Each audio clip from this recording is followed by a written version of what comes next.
Well, hello and welcome to the Movie Paradise Show.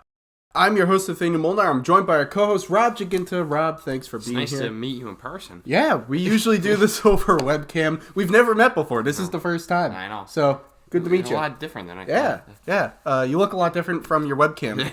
And your voice isn't as echoey. So, that's interesting. You're a total ass. So this is the live show we do here every single Saturday, 1 p.m. Eastern Standard Time, live on YouTube. It's a movie show. We just talk about some of the things going on in the world of movies, some topics of movie news. We talk about some trailers, give some brief reviews for some movies coming out, and we usually have a main topic that kind of sums it all up. So what are we talking about today on this show? We're going to talk about some Batman casting news. We're going to talk about Terminator's box office. We'll talk about that trailer for The Invisible Man. We'll talk a little bit about Dr. Sleep and Jojo Rabbit, and of course we'll talk about why we think Hollywood should move away from cinematic universes. It sounds like we got a pretty full show ahead for us. So we're going to kick things off right off the bat with Rob. Did you hear? I don't know if you heard this or not. Probably didn't. But Andy Serkis and Colin Farrell are both circling the Batman. It's being reported that Andy Serkis is in talks to play Alfred Pennyworth, and Matt Reeves is the Batman, and Colin Farrell is in talks to play the Penguin, which originally Jonah Hill was kind of in talks for the Penguin, and then he walked away because they wouldn't pay him $10 million. I guess Colin Farrell settled for less than $10 million because it looks like he might be playing the Penguin. So, Rob, what are your thoughts on this? So on the Andy Serkis casting, I think that's perfect. I can totally see him as like the wise Alfred, giving Bruce Wayne advice and, being able to go like toe for toe for him, like kind of just acting wise, because I think Andy Serkis is a really underrated actor. Mm-hmm. I mean, we all know him from like the motion capture stuff, but if you're seeing him in stuff like The Prestige or movies like that, he's actually a pretty good actor. He's a great actor. For Colin Farrell, I don't think I necessarily see the fit, and I also I find him to be a kind of a different actor than Jonah Hill. So I find him, but wasn't Jonah Hill supposed to be Riddler? Or well, as I understand it, they offered him Penguin, and he wanted Riddler because that was the bigger role. Oh, okay. So I think that's where that whole thing came from, but. I gotta say, so first of all, I love the casting of Andy Serkis as Alfred. I think he would play a great, grizzled, badass Alfred. And I think the kind of Alfred that Andy Serkis would play is the kind of Alfred that I would want in this movie. I agree. The thing with Colin Farrell, so I agree. When I think of Penguin, Colin Farrell isn't the first person I'm thinking of. No. But it's all about what kind of character they're going for. Because they could go for... I think there's definitely a Penguin that you could go for where Colin Farrell would be a great choice for that. I think if they deviate away from like the Danny DeVito kind of mutant Penguin and they go for more like just like a criminal mastermind Penguin, I think Colin Farrell could do that really well. And I agree. It's not as much that Colin Farrell is a weird pick for Penguin as much as I don't really see too many roles where Jonah Hill and Colin Farrell could play the same role. That's more, it's like, really? Colin Farrell's not playing the role that they were going for Jonah Hill for? Yeah. Like, that part is kind of the weirder part. But I gotta say, this cast that they have assembled for this movie is absolutely phenomenal. Like, aside from, like, maybe the team up Avengers movies where you have people that they've already been set coming together, because I think obviously like Avengers Endgame probably has the best comic book cast of all time.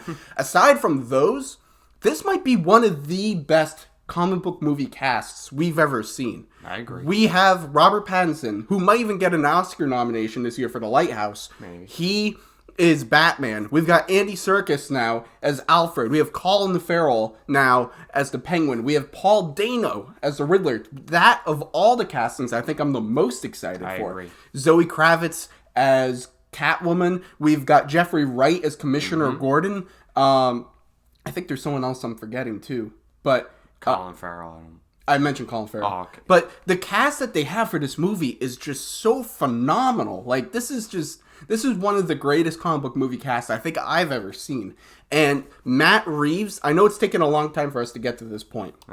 But Matt Reeves doing this movie, I think he's going to turn in a phenomenal movie. And I think the caliber of cast that he has, I think is a testament to how great probably the script is, how great his vision is, And I think we're going to get something really, really unique. Do you think there's any chance it gets pushed up from that June? Pushed up? Yeah. No, I think it's sticking where it is. I don't know. I wouldn't be shocked maybe if they do you know when they start filming this or no? I don't know if they've said yet officially. I don't know. I would think a November of next year release date would be really good if they could get it done in time. But I don't know. That's pushing it. Yeah. I think June is a very good date for Batman. Yeah. I don't want to wait. Yeah. No. No. I'm there with you. It's been a long time since a single Batman movie. Yeah. And I mean, they haven't officially said it. Yeah. I really think this is its own thing. Like, I think they're like I agree. Granted, all the Shazam and Aquaman, they were kind of, even though they referenced the DCU, they were kind of their own things almost. Like, yeah, you had a mention of Superman and a appearance of Superman and Shazam, but I mean, it really wasn't connected. Yeah. Like, you weren't having Aquaman show up in the Shazam movie, but I really think this Batman movie is going to be completely on its own. Like, I just think they're not even going to reference anything. You're not going to see Gal Gadot show up in this. You're not going to see any. I think it's literally just rated R. It's that I don't think so. That would be cool, but yeah, I don't. See, think so I don't know if Batman needs to be rated R. No, I say that same thing all the time because The Dark Knight wasn't rated R, and it's the best comic book movie of all time, Mike. Yeah, you can especially with Batman, you can push a lot of things and do. In PG-13, and I don't think it needs to be rated R. Yeah. Something like Joker, I think, needed to be rated R. Mm-hmm. Like, if you tried to do the Joker movie that came out as a PG-13 movie, it would hinder it. But I think you could do Batman as you could do a very gritty, dark Batman movie, as we've seen with Dark Knight, with the Dark Knight. Dark Knight Rises, too. Exactly. You can do that and have it be PG-13, and I think it just fiscally makes sense, too. Granted, the top 3 R-rated movies of all time are comic book movies, and it's most likely now at this point that one of them is going to cross $1 billion. I think even if they released Batman rated R, I still think it would make a lot of money. Yeah, I think it would do very well. I just think it doesn't need to be rated R, and it would make more as a PG-13.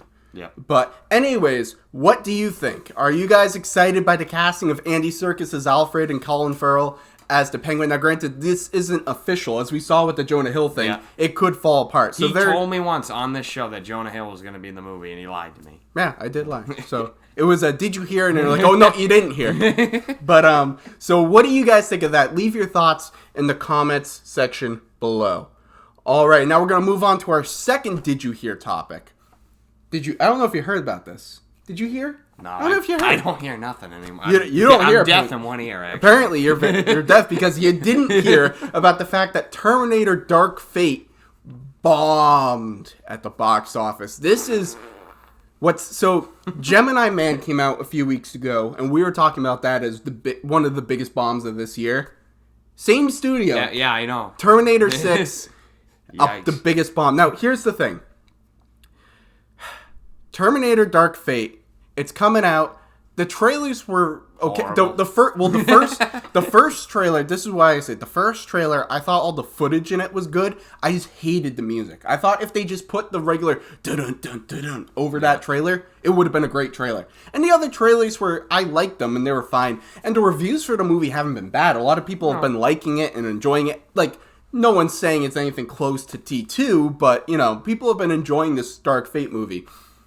But it made, what, 25 something like that. 25 million opening weekend on a 180 to 190 million dollar production budget. Going up against nothing pretty much too.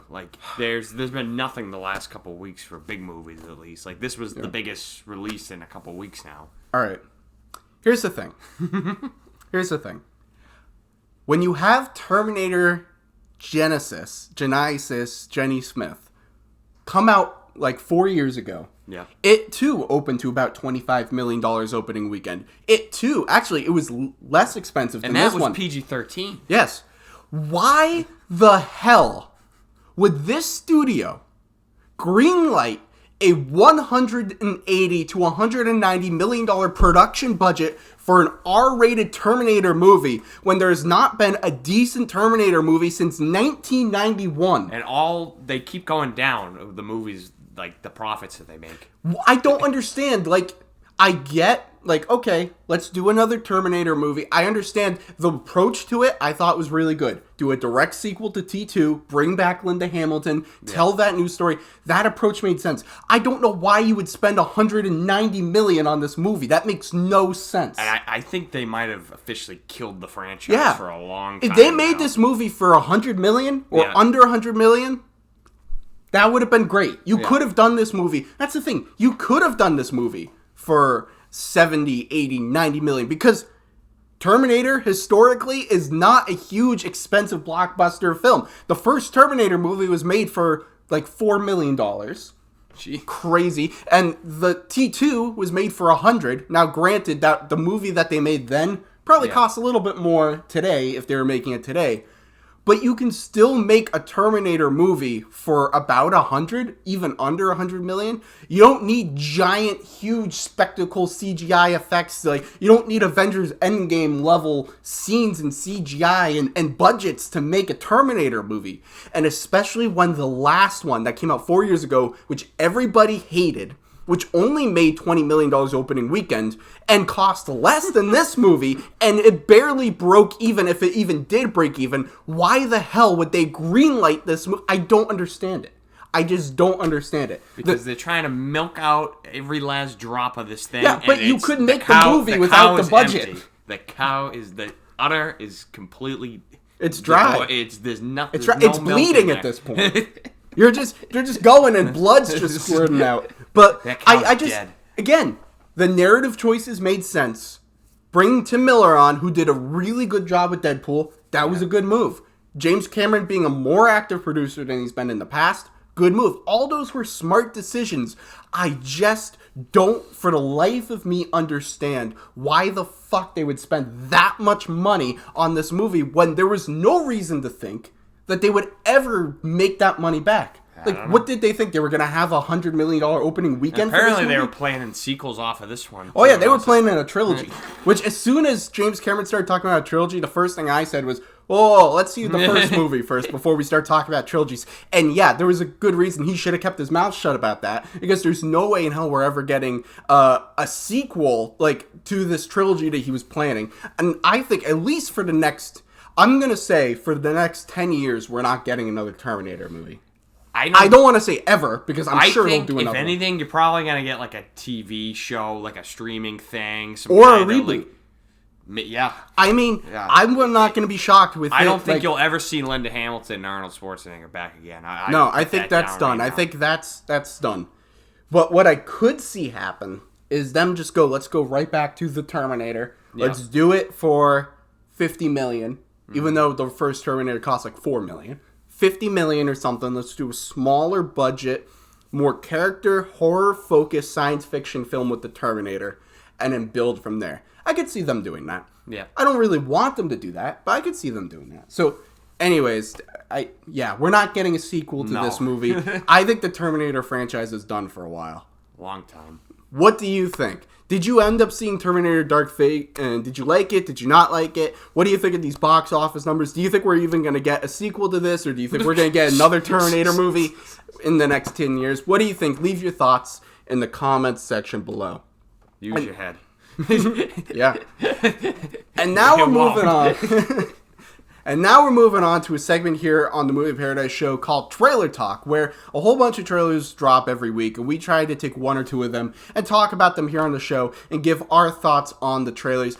And one of the ones that really stood out about from this week was a trailer for The Invisible Man. Now, this is directed by Leigh Whannell. I can never pronounce his name right.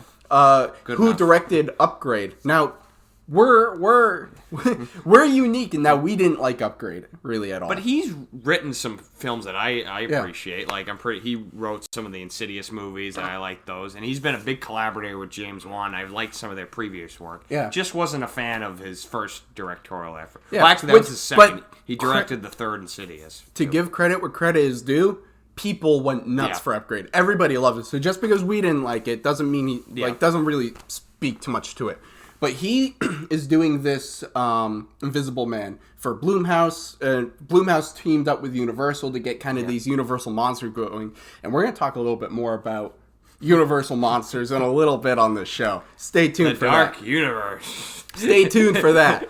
But I gotta say, I really like this trailer a lot. I thought it was simple. It was straightforward. It had good horror moments. It showed a little bit too much. I think there were a couple of points where I was like, okay, this feels like definitely third act territory. Spoilers for the trailer. I didn't want to know, it kind of hints that, he is, invisible by choice. He did, make a machine that makes him invisible. I didn't want to know that. Yeah. I don't know. They went a little too far with that, but I love the premise just by the trailer, setting it up. This is how I think they should have taken it, not, some, urban legend thing they might have did, back in the, oh, he just was an invisible man. I like this whole, relationship drama that they played out in the trailer. With Elizabeth Moss looks great in this. Mm-hmm. She looks great. And I love how she, we get the sense that she's starting to go crazy from the fact, because, if you were chased by someone who's invisible, you could never point that out to anybody. You would think you're going insane. I wouldn't believe you. Yeah, exactly. You'd think you're going insane. And I loved, even in just this one trailer, we got the sense of her complete mental breakdown. Yeah. And that's the thing. I felt like this trailer showed... It was showing too much. And it did. It got into third act territory. I'm not going to watch another trailer if I can help it, because you don't need to watch another one. Yeah. So that was unfortunate, because I feel like I know more about the movie than I want to know. Yeah. But at least at the first part of the trailer, when it's just setting up the basic horror elements, I love that Blumhouse is producing these movies with Universal. And while I wasn't a huge fan of Upgrade, looks like Winnell's doing a good job with this one. The actors involved look great. I'm very excited for this. This one looks like it has a bigger budget than Upgrade. That was one of my main problems with Upgrade. It just seemed really cheap. But this one seems like... But it also... Invisible Man also feels very low budget, which is great. Yes. Which is... We don't need $130 million mummy movie? It's low budget, but it seems bigger. I like movies that seem bigger than what their budget actually is. Like a movie like Crawl, or a movie like... Brightburn, stuff like that, where they only made, it was $5 million, but it seems like it costs way more than that. Yeah, definitely. Or District 9 is another one. Oh yeah, District 9's a great example of that. But yeah, I gotta say, so while I had my problems with this trailer, overall I'm really excited to see this movie, and it definitely boosted my excitement for this movie. I was like, yeah, Invisible Man, cool. Now I'm like, I really want to see this movie. I know. It's in February, so it's close. It's coming very soon. Anyways, what did you think? Did you guys have a chance to watch the trailer for The Invisible Man? Did you like it? Did you not like it? Do you think it showed too much? Do you think it didn't show enough? Leave your thoughts in the comment section below. All right, and now we're going to move on here to a segment we like to call Go or No Go. And how Go or No Go works is that we see a movie, or at least one of us sees a movie, at the very minimum. Man sees a movie and reviews a movie. And we see a movie, and we simply tell you whether you should go or not go see the movie. And the movie we're talking about is Jojo Rabbit. This is... Did I see that one? Yeah, I think you saw it. I saw it. So, I'll kick things off first. Jojo Rabbit, I thought this movie was great. And if you want to know more of my thoughts on it, I have a full spoiler-free review up on the channel, so you can go find that. But to kind of sum it up, I thought... So, we both did not like Thor Ragnarok. No. At all. Didn't. And so... And another case where we're definitely in the minority compared to other people. But I gotta say, this movie showed to me how much of a genius Taika Waititi is. Because I do not think there are really any other filmmakers who could have made this movie the way that he makes it. Like, the line that he walks in the story that he's telling, the perspectives he's telling, while also having it be a satirical comedy, it works. And it's a movie that I think if many other filmmakers tried to make, it would not have worked. At all. Michael Bay couldn't have done this. No. Imagine Mel Gibson trying to do this movie. That would have been like a horror movie. Yeah. He's playing Hitler.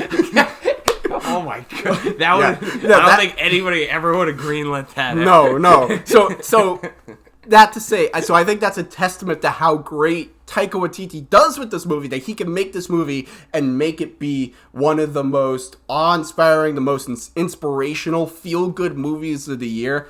I think it speaks to so many different things. It speaks to ignorance and bigotry and how we as people have preconceptions about other people, and it's not until we actually meet them and talk to people that we really see people as people. And it just does such a great... It maneuvers really great themes and ideas and messages while also being hysterical, while also having some historical elements.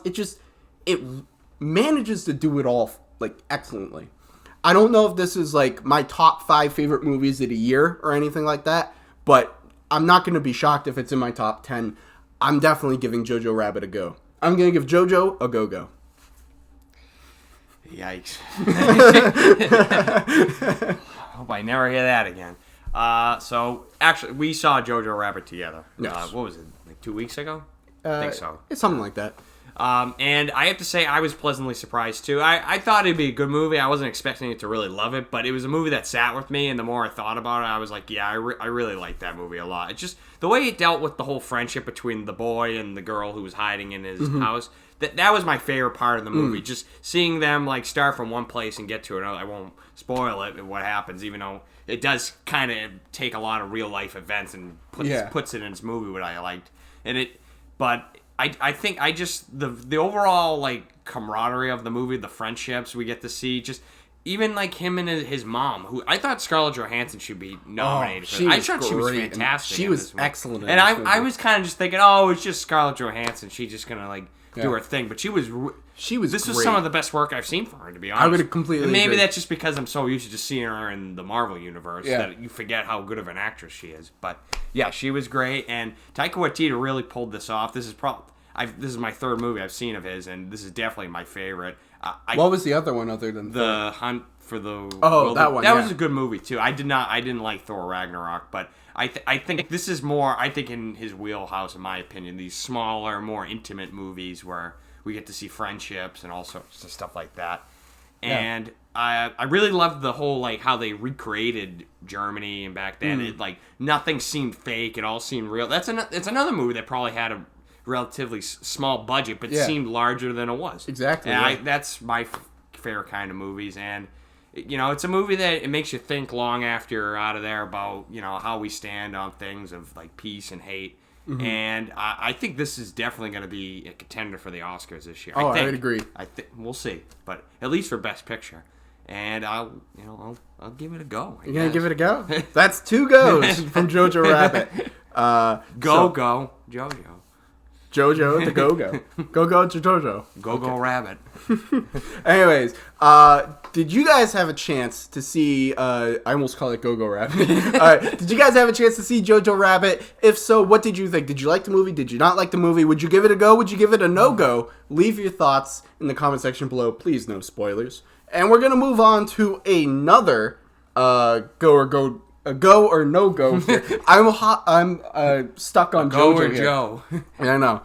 We're moving on to another go or no go here, and this is one that I haven't seen, but we're talking about Dr. Sleep. I'm actually seeing Dr. Sleep tomorrow. You missed the review. I'm seeing it tomorrow. Maybe I'll talk about it next Movie Paradise show, but we'll see. So anyways, Rob, take it away. What were your thoughts on Dr. Sleep? It was a movie I was highly anticipated for. I actually had not seen The Shining till a couple weeks ago, and I thought that movie was really good, so that even drove my excitement even more.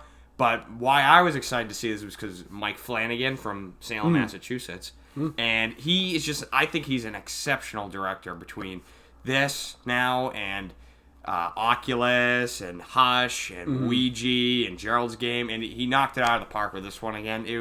He just knows how to shoot horror movies. I couldn't really see him doing anything else besides horror movies because he's just so damn good at these. And it's a movie that I don't think I was necessarily scared by, but there's just the imagery and it just gets under your skin. Just like, I don't really want to spoil it, but there's these scenes where like the villains are kind of having their way with people, and it's just the way you just like see like this it's like a mist that comes out, and it's really just like you kind of just sit back and like, wow, that is disturbing. And Ian McGregor was really good in this movie too. That he's another guy that like I like him, but like I don't know, I kind of just see him as Obi-Wan usually in things, and I'm like, but this was probably one of his. Are you kidding me? He's Christopher goddamn Robin. He was good in that too.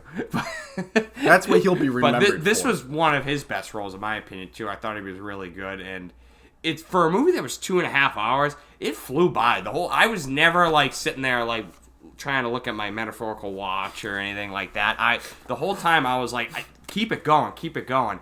And the way he was able to, stay true to the Dr. Sleep story, but then also give us stuff that we love from the Stanley Kubrick Shining, I thought he did a great job of that. There's so many cool callbacks to The Shining where you'll be like, you can like point at the screen and be like, oh my god, look at that. But if you hadn't seen it, you might not notice it. So that was going to be my question. So if you're someone who either saw The Shining long time ago and you remember nothing about it, or you've never seen The Shining, how much of Dr. Sleep can you get? Are you going to be lost? Or I'd say the first 2 hours, for the most part, you'd be fine, because this is like the first 2 minutes of the movie. They have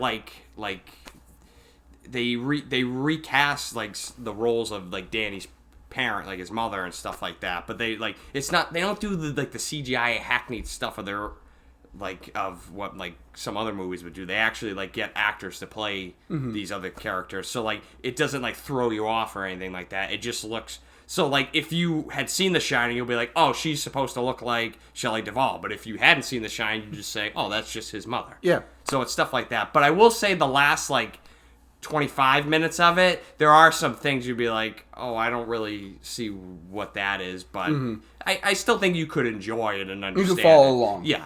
But for a lot of it, I think it's really its own thing, though, I have to say, which I really appreciated about it. Oh, that's really cool. And this is definitely my top 5 of the year. I'm going to go see it again.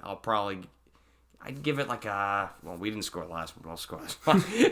I'll give it a 4.4 out of 5, and I'm going to give it a go. You're going to give it a go? Yes. Well, so I'm very excited. I think I'm seeing it tomorrow, so I'm very excited to see Dr. Sleep. So stay tuned on the channel for probably a spoiler-free review and my reactions. We're seeing a movie tonight. We're going to finally go see Parasite. Oh, I thought it was called Tick or Slug.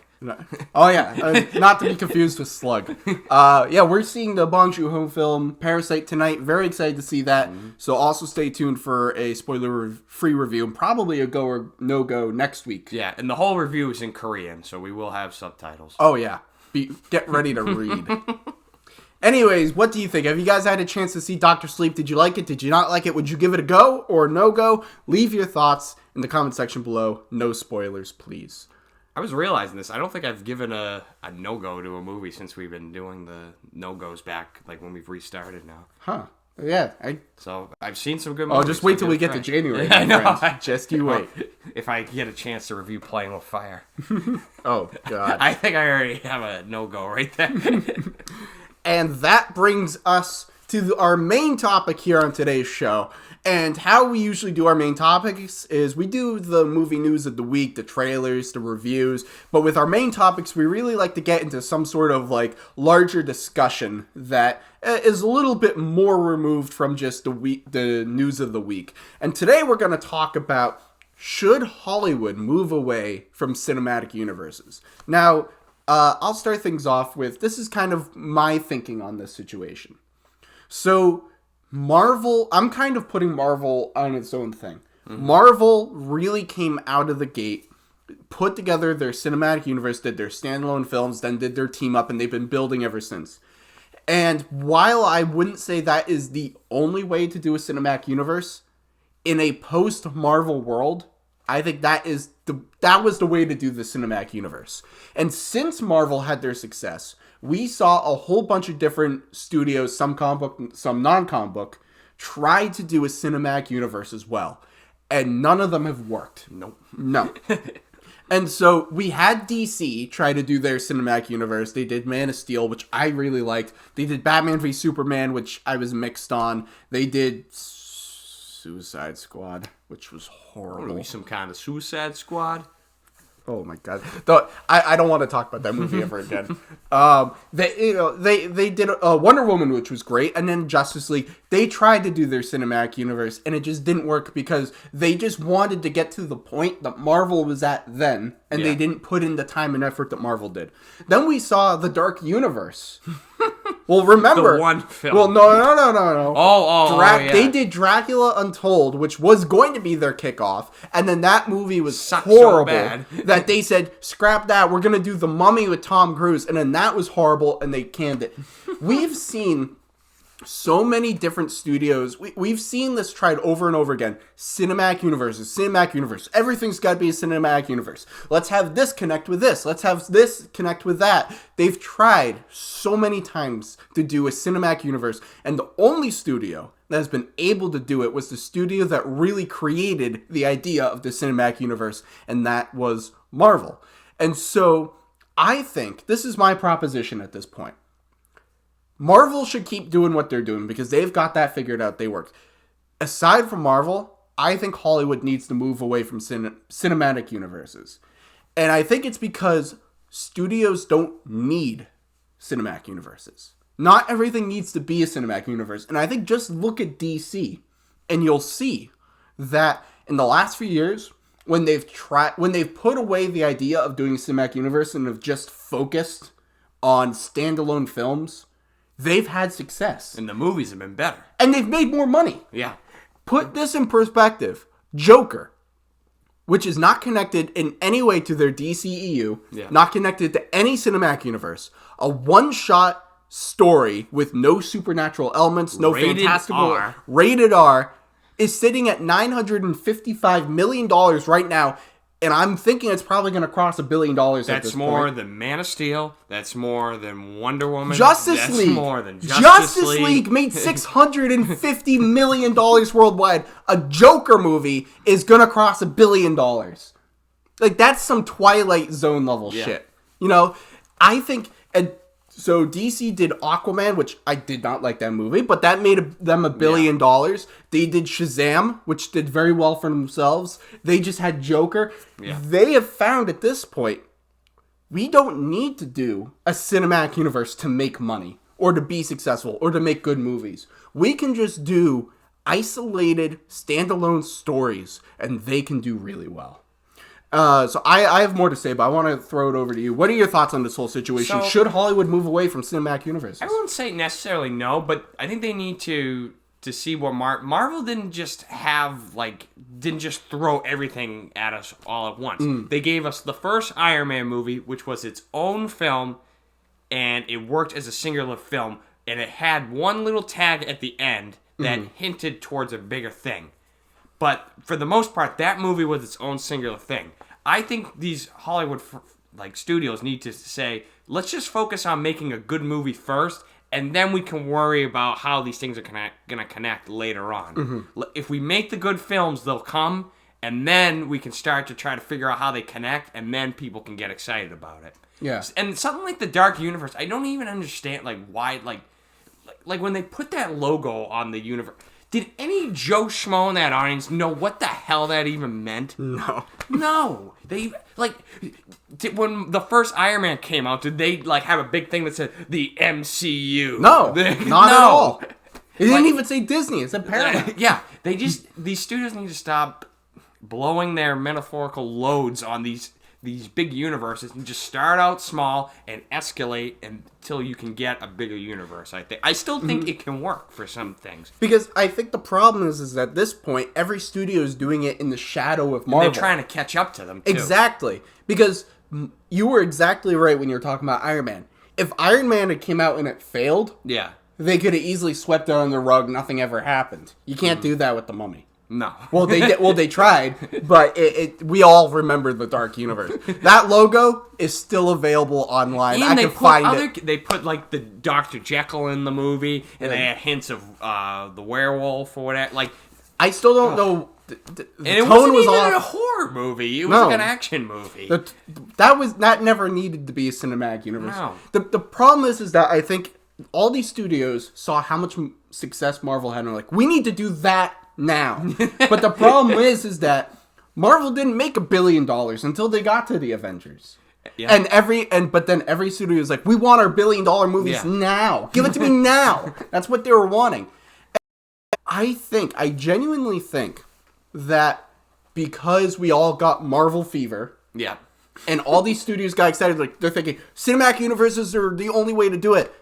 I think that something like, I'm going to put Dark Universe aside because I don't think those even should be a shared universe in any stretch and imagination. I think Invisible Man is a great idea of, let's just do one story. Yeah. And if it's great, maybe do a sequel to that or just do another one. And they don't have to connect.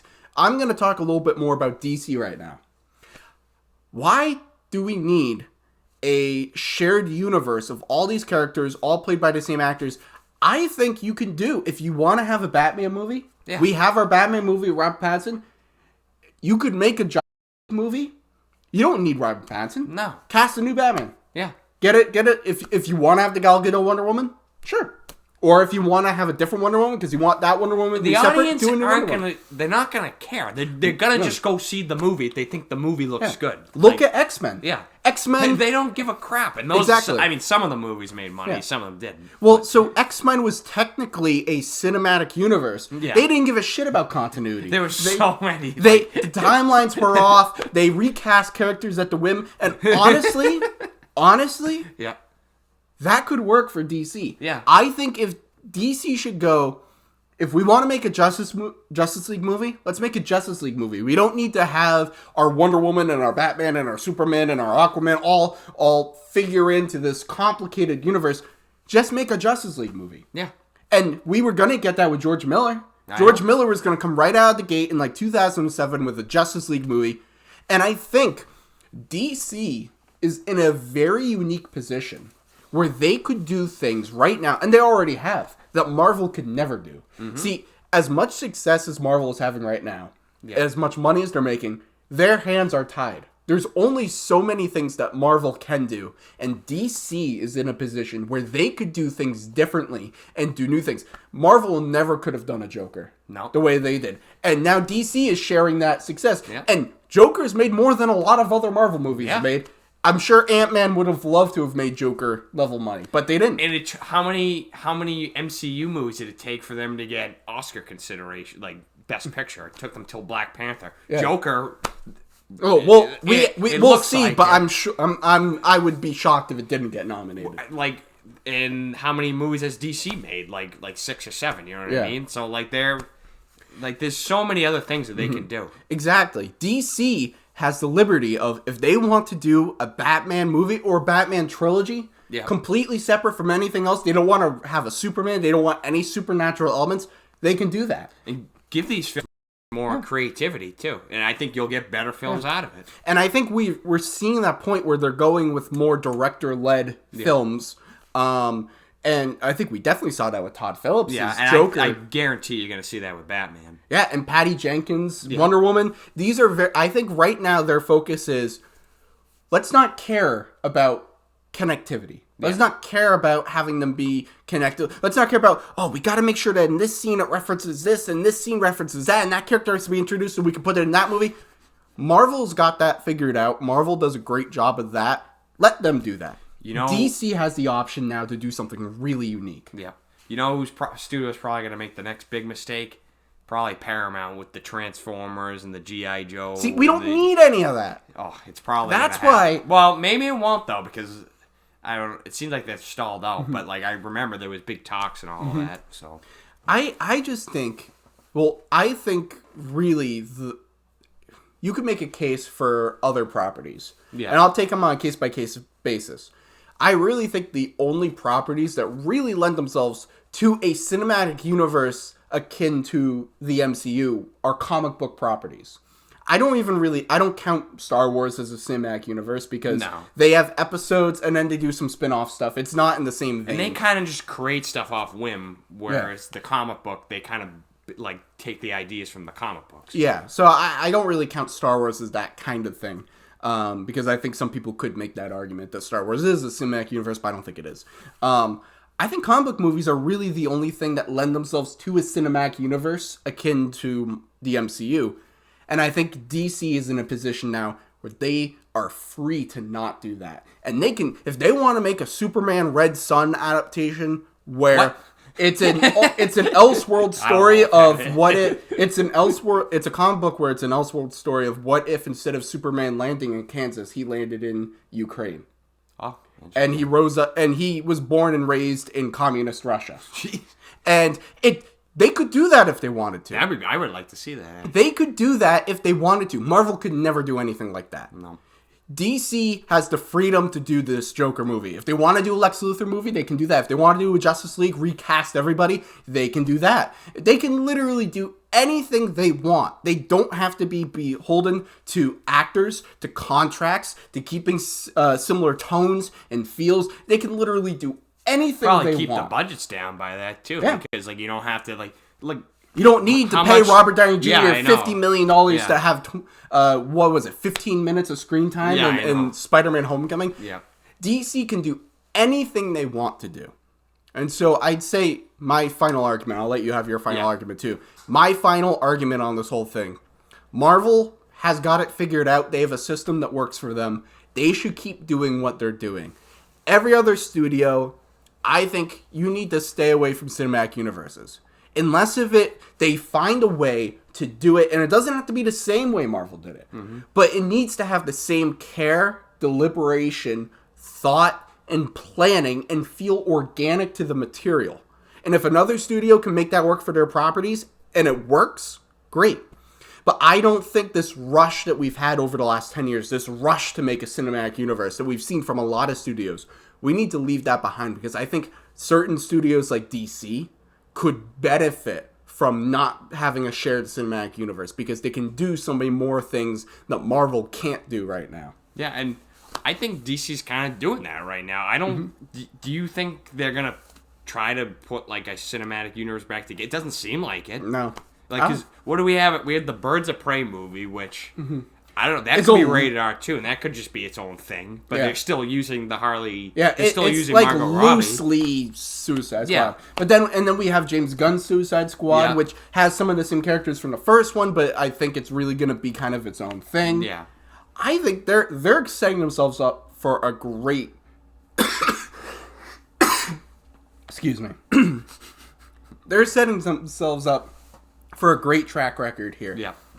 And I think they're going full steam ahead on isolated standalone movies, and I think that's the best thing for them. Yeah, and like my argument, I would say, I think Marvel should stick to what they're doing, and these other studios, unless you could think of a brilliant idea and like you actually planned it out and started with just like a singular movie, I would say just stay away from it and just just focus on making good movies, because I feel like when you make a good movie and you have a good IP, it usually makes money, I think. Yeah, depending upon like budget and market and all those things, all those factors. But yeah. So, anyways, what do you guys think? Do you think that Hollywood should stay away from cinematic universes like we're proposing aside from Marvel? Do you think that DC should try to go back to doing their cinematic universe? Do you think other studios with other non-comic book properties should try to do cinematic universes? Or are you more on our side? Leave your thoughts in the comments section below. And we're going to take a real quick at the live chat, see if we've got anything going on. We have one comment from Robert Namor, who writes, Not me. Hi, Robert. How you doing? My name is Robert as well. Yeah. So I think that's the only comment we're working with right now. So we're going to bring this show to a close.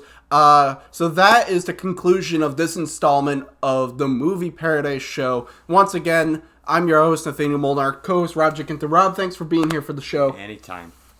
So be sure to like, comment, subscribe for more content. Be sure to follow us on all the various social medias at Movie Paradise 99. And tune in next Saturday, 1 p.m. Eastern Standard Time, right back here on YouTube for another installment of Movie Paradise Show. I hope there's some good movie news to discuss, some good trailers. Maybe we'll definitely... a Scooby-Doo trailer on Monday. Oh, we're talking about that. And we'll probably talk about Parasite next week. Yeah. So be sure to join us back here, 1 p.m. Eastern Standard Time. So until then, until the next show, thanks for watching.